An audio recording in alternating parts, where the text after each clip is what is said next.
Haharap na nga ang inaabangan ng lahat, pinalakas na Boston Celtics laban sa malakas din na Dallas Mavericks. Isa ang Boston Celtics na kilala na malakas sa regular season. Sa katunayan sa kanilang pagporsige sa panalo dinala nila ang koponan sa tuktok, at ngayon gaya ng inaasahan ng karamihan ay nakapasok ulit sa NBA Finals. Hindi pa rin kumukupas ang Celtics sa pangungunang ngayon ni Jason Tatum at Jaylen Brown, at dinagdagan pa nga nina Jrue Holiday at Kristaps Porzingis.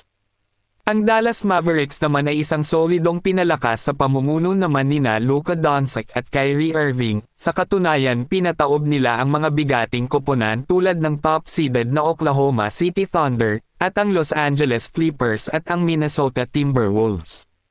Inaasahan na maging mainit ang kanilang laban dahil sa mga kanilang karanasan bago makapunta sa NBA Finals. Ang mga landas ng dalawang koponan na nagkikita sa NBA Finals ay hindi maaaring magkalayo.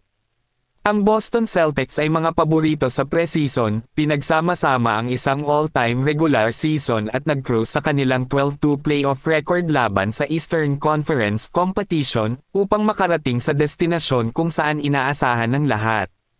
Inaasahan naman na mangingibabaw ulit ang depensa ng Mavs na sinasabing nagmula kay Kyrie Irving. Ang depensa ni Kyrie Irving ay maaaring ilista sa pananaw na ito, ang buong depensa ng Mavericks dito bilang isang malaking sorpresa. Mayroon silang pinakamahusay na defensive rating ng NBA sa huling 15 laro ng regular na season, kaya kahit papaano mayroong mga palatandaan na posible itong gumana ulit.